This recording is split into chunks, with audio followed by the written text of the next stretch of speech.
Welcome to The Celebration, a place for leadership, inclusion, and expression.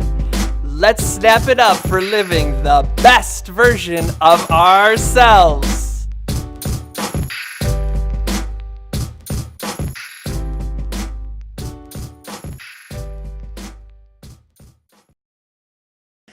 Greetings, everyone. Welcome to The Celebration. We have an amazing guest. She goes by the name of Ebony Payne-English. How's it going, Ebony? All things blessed, Tom. All things blessed. Ebony is a writer. She's an educator. She's a founder of Jacksonville's chapter of Black on Black Rhyme. She's a programs director. She's a spiritual being of divine infinity. We just love you and appreciate you so much being here today. So thank you so much, Ebony. You honor me for the invitation. Thank you. My pleasure. Tell me a little bit about what's going on in your world. All things blessed. I am in Jacksonville, Florida, and there's just some really good programming going on. Tomorrow we have the Jack's Youth Poetry Slam workshop from 12 to 2 at the main library downtown. And then we have the Truth and Proof Youth Open Mic Night at the Performers Academy from 6 to 9 p.m. tomorrow. So that's what's on my plate right now. That's amazing. What's your role in those events? Well, I'm the coach for the Jack's Youth Poetry Slam Team Poem for Brave New Voices. And I facilitate the writing workshops with the library. And I host the Youth Open Mic Night, Truth and Proof. That's awesome. We've had two members of a Brave New Voices Slam team on as features, Jamie Dawson and Xavier Cool Kid. I know them both very well. Yes. Great young minds there, yes. And then we had a fellow coach, Wally B. He was our first guest ever. Awesome. That's my brother. Back talk. So our audience, they already know. They're like, oh, Brave New Voices, of course. Here we go. Yeah. What got you into the intersection of youth development and the arts? What led you to that journey? I was already a poet and an educator, so my career has always been parallel with my education, outreach, and my curriculum development skills. That's what I do. I'm a poet, and that's what I do for a living. But I'm an educator, and that's what I do for a living. So there's not really. It's what my dream and ambition was, and that's what I do. So. All right, I dig it. Yeah. What does education mean to you? Just a deeper understanding of the world around you, as well as yourself. How do you be someone who facilitates education? Study. Study? Okay. The first major thing is study. Whatever it is that you're interested in teaching someone else, you must master yourself first. So study.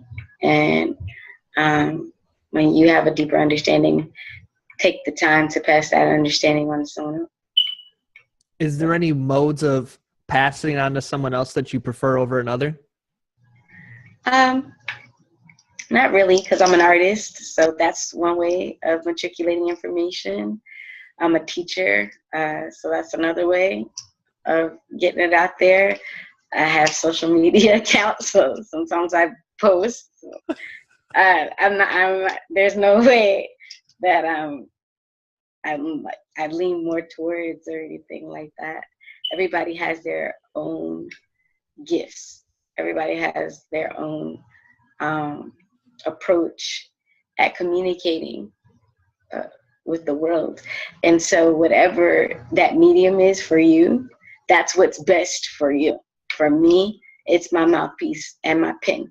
I'm an orator and a writer, and those are the methods I use to transmit information. But someone who's a musician or a dancer, those methods of communicating are going to be very different. That's a wonderful way to express it. We believe in that too, that where your purpose and your gifts intersect, that's your opportunity. So I hear you. Okay, so I'm hearing your best way, your favorite way is through the pen and through reciting. So we'd love to hear an example of that. Would you be willing to share a poem with us? Absolutely. Um, the fool has said in his heart there is no God. For every passionate, prolific point that proceeds from my pen. For every bountifully brilliant, beautiful brushstroke by an artist's hand. For every soulfully soothing sound, sensationally sane.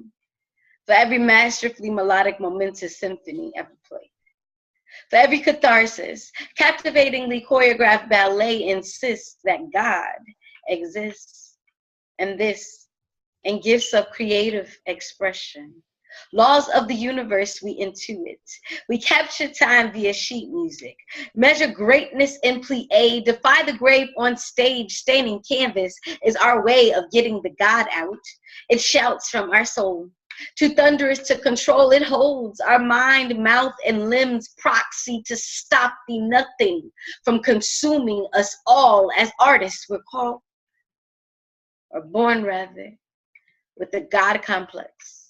Causing us to manifest miraculous montages to the macrocosm, causing effective reflective thought and collective observers who've heard or eyewitnessed a sentence performer, judged as a zygote to be heaven's ode to imagination. Authors of creations outlasting ancient civilizations, serving as our calibrations on this earth. We birth permanent footprints, remnants of the God in me. Mortality is no place for an artist to be. Eternity suits our fancy, so hand in hand we travel across the galactic span of time as divine beings, never seeing the last chapter. We've mastered the fountain of youth. As creators, it's our nature to interpret the truth, to express our best, our worst, what heals, what hurts. The universe gave me infinity with my introduction to this ink and we so scribble on for centuries like William Shakespeare's indestructible vocabulary or Picasso's invincible hues, Billie Holiday's unconquerable blues, or Michael Jackson's bulletproof patent leather dancing shoes. Life is the most precious thing given you, so we imitate the present, conveying lessons we learn. In return, we earn death's refusal, God's approval. The knowledge of these things delivers me hopeful. I create myself immortal. Yes, indeed. Woo! Oh man, that just made me want to get up and do something. That was awesome. Thank you. Thank you. What's the inspiration for that poem for you? It's about my experience with art. It's how I feel about art. That's amazing. Yeah. Talk to me about you're talking about artists being divine and a part of infinity. What does that mean for you? Artists being a part of the divine and a part of the infinity. Artists being it's what I believe to be so is that love is the energy of creation. And in a lot of religions, it is said that God is love. So if God is love and love is the energy of creation, then we as artists are creators, and we have so much God in us. We're expressing the God in us. So the concept of being able to take something from the intangible realm of idea and manifest it into the physical world, as something that you can see, hear, taste, or touch, that is immortalizing yourself. My work will be here long after I'm gone. And that is me tapping into the God within and putting something permanent into this realm. That's important. Artists do that on a regular basis. And that work is important. That's how history and education has been translated down through the years, through the cultures, has been through art. That's amazing. There's like so many aha moments throughout that explanation. I appreciate that. What about then, does somebody have to see or experience the art for it to immortalize you, or can it be something you just create and recite to the ocean and nobody hears it but the trees? I don't think that other people are able to validate or invalidate my work. Mm. I think that I validate or invalidate my work. So once I've done it, whether it's a freestyle off dome or something I wrote down, decided to rip up and burn, or something that I continue to perform and it becomes my classic piece or my most well-known piece, it's eternal because I brought it forth. I did not keep it in my head. I did not keep it in my heart. I did not banish it to my soul. I brought it into the world. I gave birth to it. I gave fluency to it, fluidity to it. And that in itself is eternal. Energy is not created or destroyed. Once I gave birth to that idea, once I brought it into the physical realm, it transitioned into its own course of livelihood, its own form of livelihood. So, yes. Y'all are so fortunate to get it. I feel like we're just sitting in your presence right now. That's a moment, and there's like certain moments of podcasts that I cut and paste and just listen to over and over again. That explanation right there is going to be on there. You know, like I really resonated with where you're talking about how when you banish your ideas to to the nowhere land because we are too afraid to speak it. That was so inspiring, and the spiritual aspect of that. Indeed. It's a very liberating process to create. What you were saying that we can either validate or invalidate our own creation or our own art. How does one validate or invalidate their art? Well, I think if you're being honest, that's the validity. The only way that we're going to learn, no one could tell your story but you. That's something very specific and unique about your art. If you're a creator, is that nobody, or just your human experience, no one can tell your story but you. So you might as well be honest, because there is no one who could contest your account. Like, it's your story, your life story, your encounter with this universe.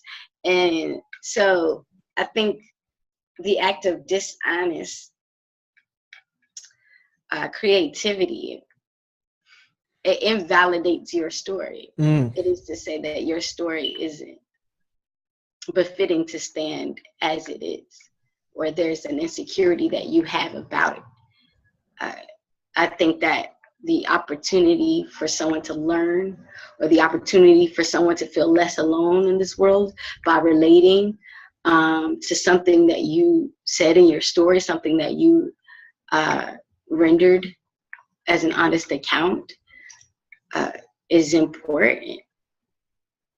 That's so powerful. Yeah. Why do you think someone might lie then? Because it sounds so great. Like, I'm like, why would I want to invalidate my story? But there are times we all kind of do it. So why do you think that we choose that path? Fear, of course. Okay. The only reason anyone lies is out of fear. That's it. Fear of what? What do you think? There are multiple reasons to be afraid. You may lie out of fear of losing someone, of hurting someone, of embarrassment, of inadequacy, of rejection, of emotional content, of stigma, of shame.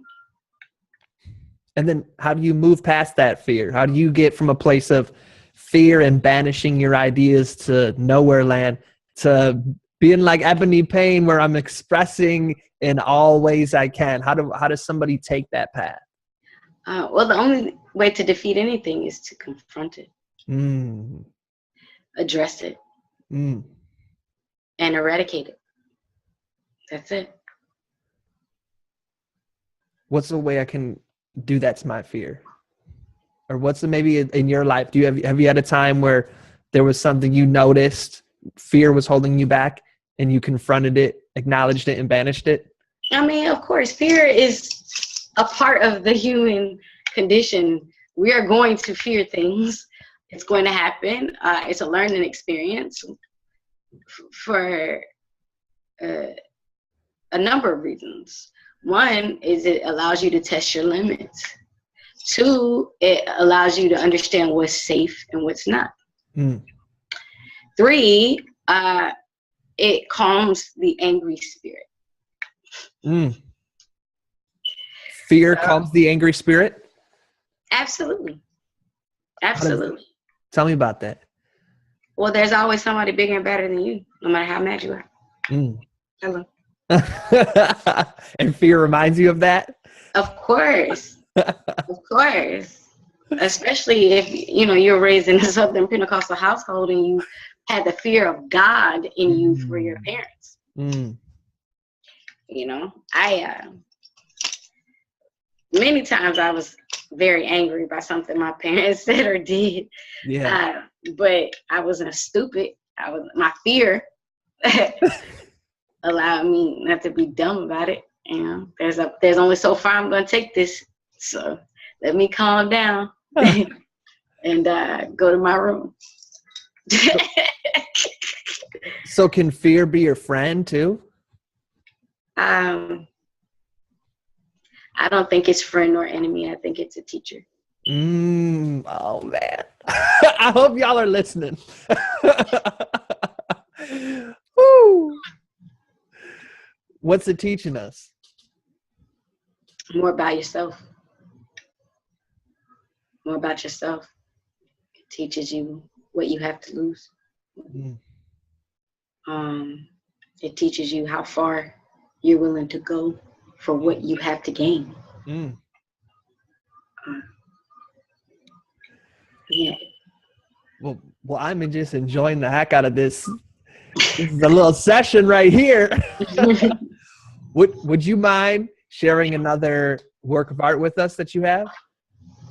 I would not mind at all.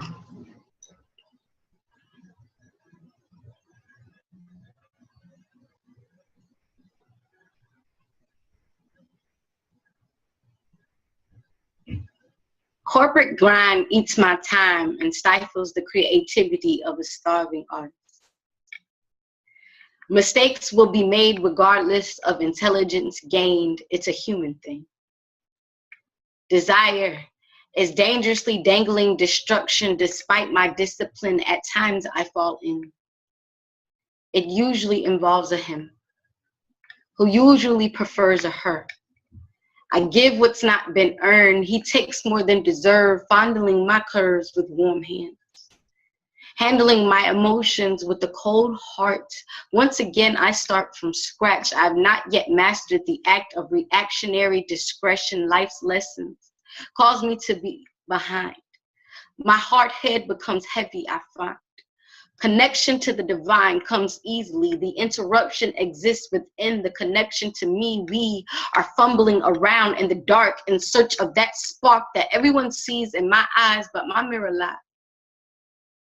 Only provides pictures of placid puddles that possess deep secrets. There are many my pen neglects. I am called to expose the rest, so here, take this off my chest. I am not perfect. Sometimes even queens combat low self-esteem, poor taste in men and friends. The difference is our margin for error is extremely thin. The throne is our destined perch that at times irks us to gaze down from, hurts them to look up to. Bumps in the road happen to me too, usually on the way to pick up food for the starving souls who keep my speech as edification. Balance often goes on vacation. The passenger seat in my whip is often vacant when riding alone. Solitude can cause you to feel much farther from home than you already are. A lot more gone than your car can take you, but every breath I take is worthy of a thank you offered to the universe. Gratitude will reverse fast-moving pessimism. Realize much of your skepticism stems from forgetting the fact that faith makes things possible, not easy. The bravest of lionesses is still subject to unyielding temptation. Yes, indeed. Wow. I appreciate you sharing that with us. Thank you. Thank you. I'm honored to exchange. I appreciate that. Have you performed that live before? Yeah, a few times. What's the energy like when you perform it? It changes. You know, my energy is with the energy of the room, of the vibe, of the audience I'm exchanging with. So it differs. Nothing is the same. No experience I've ever had with an audience is the same. No connection, no performance, no poem. Are there any times you've performed a poem, whether it was like because of the reason or the audience or anything like that, that just really sticks out to your mind? Like, this time I performed this poem at this place and it was just this happened. Is there anything that sticks out in your mind as like a really memorable exchange between you and an audience? No, my goal as an artist is to make each performance memorable and special.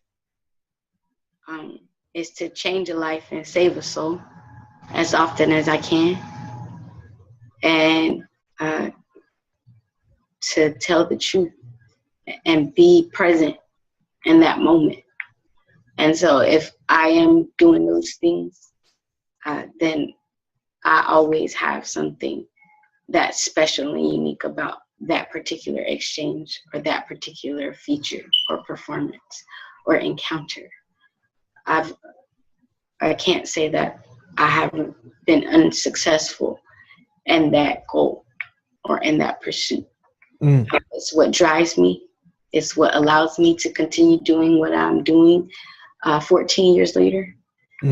It's the idea of being alive and in that moment and still remembering that this is my specificity.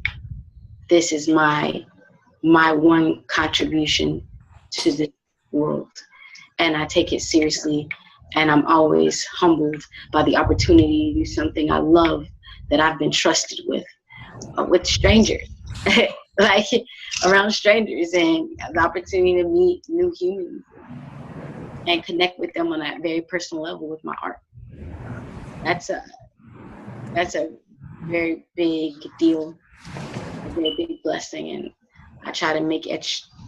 I just try to make the best of it every time. Yes, indeed. The first time I ever saw you perform was St. Petersburg, Florida. I believe it was a February. It was 2011, or no, it must have been 2012 by that point, at this place called Cafe Alma. Ben B was the host. Mona was the host. Yeah. And it was actually the first time I ever performed a poem memorized. And it was like, and then I was like, so I was already super hyped. And they're like, we have this awesome feature, Ebony. I was like, and you performed, I was like, oh my God, what have I been doing with my life? This is art. It was awesome. Thank you. That was a good night. That was Liz's first open mic night. Wow, that was the first time I met Liz too. That was her first open mic night. So that's what I mean. Like, that night is special and important in its own right, and that was so many years ago.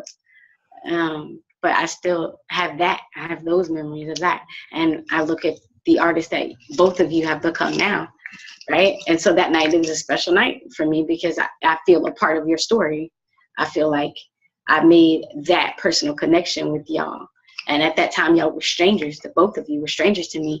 And now we're family. So Like that happens, and that's what's been happening, and that's what I intend to continue to happen. So yeah.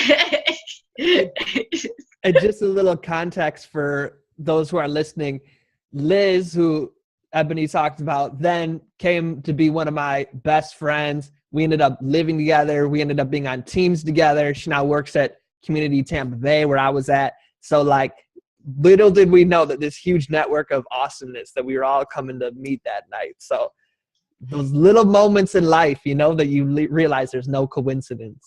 Yeah, indeed. That's amazing. Indeed. What about you? You also facilitate writing workshops and stuff, right? Yes, I do. What's your joy in that, or what do you like doing with that aspect of art? Is helping people express. Talk to me a little bit about that. I just I have a passion for teaching people to successfully communicate, and I believe the key component to successful communication is to understand and be understood. Ooh. And so I teach writing workshops to help people understand themselves better, and understand each other better, and be better at being understood, giving people best case scenarios in order to get an understanding. Make sure your work has the best chance at being understood. I like assisting with that. That's amazing. And that's a good opportunity for us to mention that on February 19th, that's a Sunday, is going to be the next live and online expression session, which Ebony Payne's going to be the feature. Hey! Yes. If you've never attended, the first half is a writing workshop, and then we all get a chance to express together, and it's going to culminate with Ebony performing a feature, and you really get to see her in the essence with lots of people there, and we always have an international audience. So if you want to join us for that, you can just head over to tomearl.com/events, register, and join us. So we're very much looking forward to that. So do you have any favorite writing prompts or anything like that you share with people? I don't have a favorite. I tailor my writing prompts to the person though. I actually create personalized prompts for my Mwaza, is what I call my students, Mwaza. That's amazing. Which is Kiswahili for a creative person. And I'm Kumangaza, which is Kiswahili for guide. So I'm a guide to the creative people when I'm facilitating. But yeah, personalized prompts. So we like to, during our interviews, just to give people a little exchange that they gave us their time by listening to our stories. We like to offer them a free PDF download as a thank you. Would you be interested in maybe, as their free PDF for this one, their free download, maybe 3 sentence starters that they could use to write based upon their inspiration from this interview? Would that be cool with you? Yeah, that's fine. That's blessed. So if y'all want to claim that, after we sign off, Ebony's going to share that with me. If you want to download that, just head over to tomearl.com/events. It's right there, and you can just click that, and you'll get a download one that Ebony's created specifically for the listeners of this interview. So we appreciate that. Thanks, Ebony. No problem. So when did you first start writing? Where did this all begin, this awesome journey that you're on? I've been writing poems since I was 4 years old. That's amazing. Yeah. I'm not saying they were good, but I've been writing poems since I was 4. All of my books rhymed. I learned to read and write when I was 4. All my books rhymed. They were Dr. Seuss. Oh, that's awesome. So I thought that when you wrote things down, that's how you were supposed to write it. It was supposed to rhyme. Wow. So that's what happened. When I wrote things down, it rhymed. And here I am. And now you're a published author, right? I am. And you have a recent book that came out, I believe, in October or something, right? October the 4th, I released Secrets of My Eyes. Can you tell us a little bit about that? It's a 42 poem collection of my experience with truth and justice. Mm. It is a poetic interpretation, an autobiographical account of 42 affirmations that pharaohs and empresses used to govern the people by long ago. Mm. So it's a bit of history, a bit of my story, and a lot of poetry. Yeah. And if people wanted to get that, where could they do that? It is available on Amazon.com. Ooh. And it is Secrets of Ma'at, M-A''AT, by Ebony Payne-English, Payne-English, and it's Ebony with a Y. And we'll make sure we include all that information in the show notes. I just wanted to highly recommend to people, just Google the 42 Divine Principles of Ma'at and read them. I was reading them before our interview just to get into the space. And they're just totally inspirational. I mean, you can feel that the energy, even to this day, of like, yeah, if this was how we lived, imagine the possibilities. Yeah. So I highly recommend that. Where did these enter your life? When did you first become aware of these? I can't tell you so long ago when I became first aware of the principles of Ma'at, but I became more and more interested in them as I learned more about sacred texts and the origin of organized religion, and where a lot of the moral principles and moral constructs were taken from. And all roads led back to these affirmations, these principles. So I studied them. One of my former professors and mentor of mine, Baba, Dr. Dana Denard in Tallahassee, Florida, from FAMU. I asked him to send me some research about them, and I just wanted to get a better understanding of how morality impacts emotional disorders, and how it affects the human psyche, morality. And so as I started studying them, I got a better understanding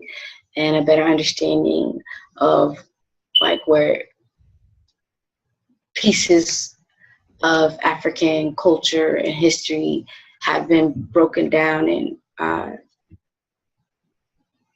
renamed, reassigned to different cultures and religions and ways of life. And I got to see how much of a strong influence Ma'at had and continues to have on the entire world behavior. And so that was cool. That was a beautiful experience. But that's really how I got into just being a student of Ma'at and figuring out where those affirmations lead and how they apply to my life. That's amazing. I appreciate you taking us through that journey and the ways that it's influenced you. Well, for us here, I really want to appreciate and thank you for this opportunity to learn from you and share with you and get to hear your work. Would you be willing to share one more poem with us as we close out for the day? Absolutely.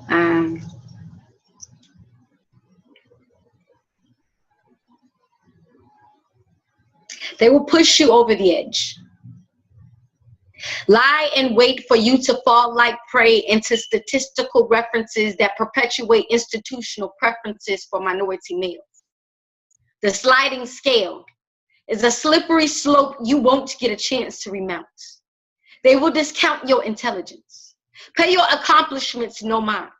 Until you define yourself for yourself, you will be crunched into other people's fantasies of yourself and eaten alive. Audrey tried to warn us as best she could.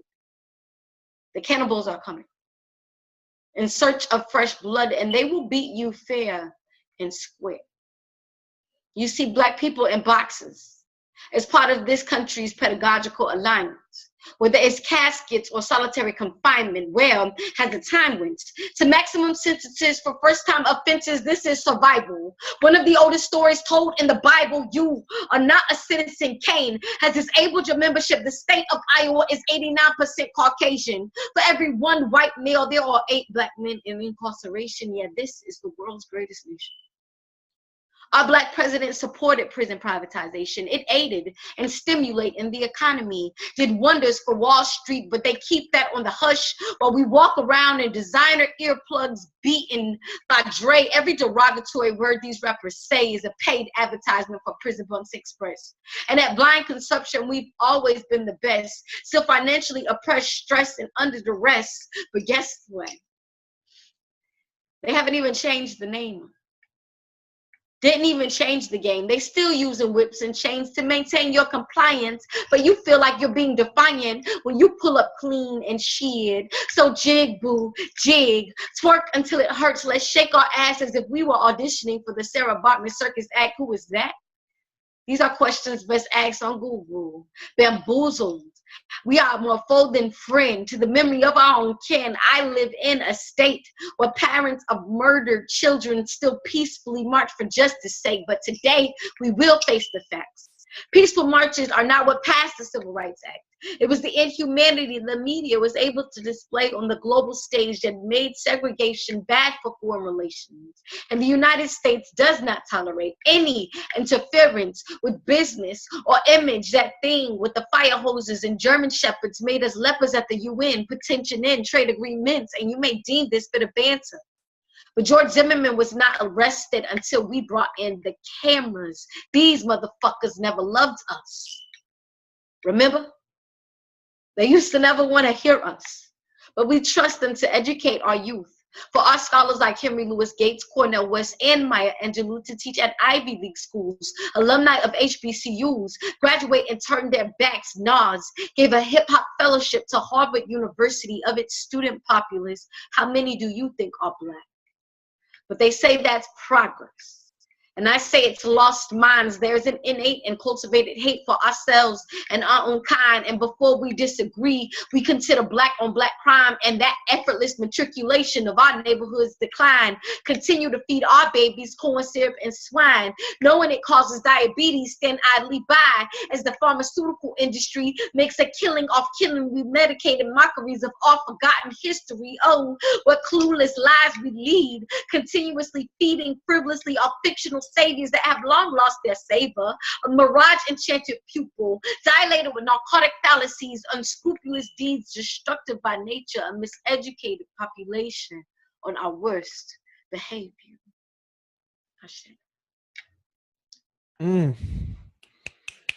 That was powerful. Thank you. I love how you just walked us through like all these different areas we need to have awareness in so seamlessly. I appreciate that. I appreciate you having me on. Thank you. It's my absolute pleasure. What's something that you hope people, after hearing something like that, you know, that powerful piece, what's something you hope they do next, that they use with that knowledge that you just gifted? Better. I just hope we do better. All of us, me included. Every time I speak, I'm speaking to myself first. I'm the first to hear my words. And I just want us to do better. All of us. I appreciate that. That can be our mantra, our meditation, our invocation, our incantation, our vibration. All the things. So if y'all want to join us live on February 19th, it is going to be at noon if you're on the West Coast, 2 p.m. if you're in the Midwest, 3 p.m. if you're on the East Coast, 8 p.m. if you're in Nigeria or London. Tune in, register at tomearl.com/events. You can also get our free gift to you this week, which is Ebony's unique and customized writing prompts just for the listeners of this interview. You can claim that at tomearl.com/events as well. Ebony, how can people show you love? Where can they reach you? Social media. Okay, how do they find you? It's at Ebony Oshun. That's EBONY OSHUN. That's Instagram and Twitter. And just my name, Ebony Payne-English, on Facebook, YouTube. And we got that all in the show notes in case y'all are driving and you're like, I can't write it down. No, we got you. Show notes are your friends. You do. Any last thoughts or anything you want to impart us with before we sign off for today?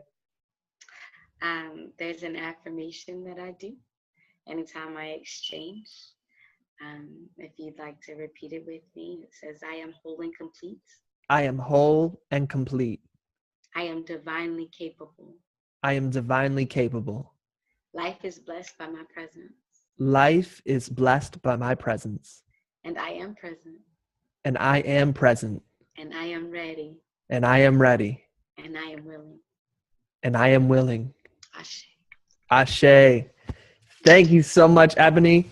I hope y'all were saying it with me. If you're not, rewind the darn thing and run it back where you're saying it with us. You always want to use these moments anytime somebody invites you into something like that. Take that gift. So thank you so much, Ebony Payne. This was a dream come true. So once again, Ebony, I just want to thank you, want to honor you, want to affirm you, and share my absolute gratitude for you taking this time to share your insights, your story, your journey, and your poetry with us. So thank you very much. No problem. Thank you. Thank you for taking the time to talk to me. My pleasure. So y'all head over, register so you can join us, and grab your free gift from Ebony and myself, her customized writing prompts. So head over, tomearl.com/events. Thank you so much. Peace and blessings.